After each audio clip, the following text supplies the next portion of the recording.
സ്വപ്നം കാണാറുണ്ടോ നീയും സ്വപ്നം കാണാറുണ്ടോ?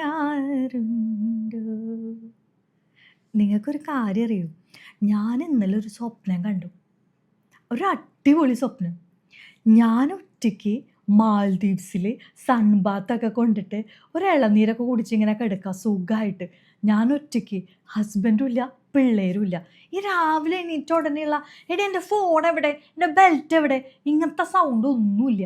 പിന്നെ കുട്ടികളെപ്പോഴും വന്നിട്ട് അമ്മേ മുടി കെട്ടി തരുമോ, അമ്മേ ചോറ് വാരി തരുമോ, ഇങ്ങനെയുള്ള ഒരു ശല്യമില്ല. ഞാൻ ഒറ്റയ്ക്ക് ഒരു സോളോ ട്രിപ്പ്. ഹോ, എന്ത് രസമായിരുന്നു എന്നറിയോ. പക്ഷെ അത് ഫുൾ അങ്ങോട്ട് എൻജോയ് ചെയ്യാൻ പറ്റിയില്ല. അപ്പോഴേക്കും ഞാൻ രാവിലെ സെറ്റ് ചെയ്ത അലാറം ഇല്ലേ, 5:30 വെക്കണ അലാറം, അതടിച്ചിട്ട് എൻ്റെ ഉറക്കം പോയി. അതിനോടൊപ്പം എൻ്റെ സ്വപ്നവും പോയി. അത് പോട്ടെ എന്ന് വെക്കാം. ചില ദിവസം നമ്മളെ പേടിപ്പിക്കുന്ന ചില സ്വപ്നങ്ങൾ കണ്ടിട്ട് ഉറക്കത്തിൽ നിന്ന് ഞെട്ടി എണീക്കാറുണ്ട്. വേറെ ചില ദിവസമാകട്ടെ നമുക്ക് വളരെ വേണ്ടപ്പെട്ട ആരെങ്കിലും മരിച്ചതായിട്ടൊക്കെ സ്വപ്നം കാണാറുണ്ട്. ശരിക്കും എന്താ ഈ സംഭവിക്കണേ? അല്ല, എന്താ ഈ സ്വപ്നം എന്ന് പറഞ്ഞാൽ? സ്വപ്നത്തെക്കുറിച്ച് പല കഥകളും മിത്തുകളും നമ്മൾ കേട്ടിട്ടുണ്ട്. ഈ പുലർച്ചെ കാണുന്ന സ്വപ്നമൊക്കെ ഫലിക്കുന്ന നമ്മുടെ കാരണന്മാർ പറഞ്ഞ് നമ്മൾ കേട്ടിട്ടുണ്ട്. ശരിയല്ലേ? അത് മാത്രമല്ല, നമുക്ക് പ്രിയപ്പെട്ട ആരെങ്കിലും ആണ് നമ്മൾ സ്വപ്നം കാണുന്നതെങ്കിൽ അവർ നമ്മളെ വല്ലാതെ മിസ് ചെയ്യുന്നുണ്ടെന്നും, നമുക്ക് വേണ്ടപ്പെട്ട ആർക്കെങ്കിലും എന്തെങ്കിലും അപകടം സംഭവിക്കുന്നതാണ് സ്വപ്നമെങ്കിൽ എന്തോ ബുദ്ധിമുട്ടുകൾ അവർക്ക് വരാൻ പോകുന്നുണ്ടെന്നും നമ്മൾ പലരും പറയാറുണ്ട്, അല്ലേ? അത് മാത്രമല്ല, നമ്മുടെ സ്വപ്നങ്ങൾ നമ്മുടെ ഫ്യൂച്ചറിൽ നടക്കാൻ പോകുന്ന കാര്യങ്ങൾക്ക് ഉള്ള ഒരു സൂചനയാണെന്നും സ്വപ്നങ്ങളെക്കുറിച്ച് വ്യാഖ്യാനിക്കാറുണ്ട്.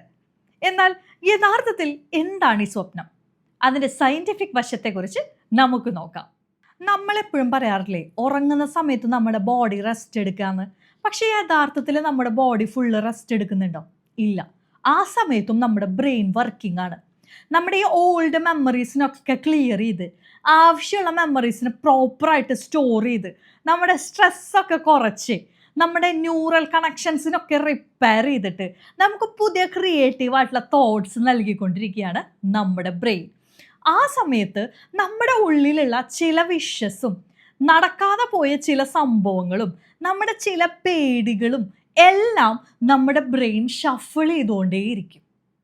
ബ്രെയിൻ ഇതുപോലെ നമ്മുടെ ഉള്ളിലുള്ള കാര്യങ്ങളെ ഷഫിൾ ചെയ്യുന്ന പല പല സീനുകളാണ് ഒരു സിനിമ കാണുന്ന പോലെ നമ്മുടെ മുൻപിൽ തെളിഞ്ഞു വരുന്നത്. അതുകൊണ്ട് തന്നെയാണ് നമ്മൾ കാണുന്ന പല സ്വപ്നങ്ങളും ഇമോഷണലി നമ്മളെ കണക്ട് ചെയ്യുന്നതും അത് നമ്മുടെ ഹാർട്ട് ബീറ്റ് ഉയർത്തുന്നതും. അപ്പോൾ അതാണ് സ്വപ്നം.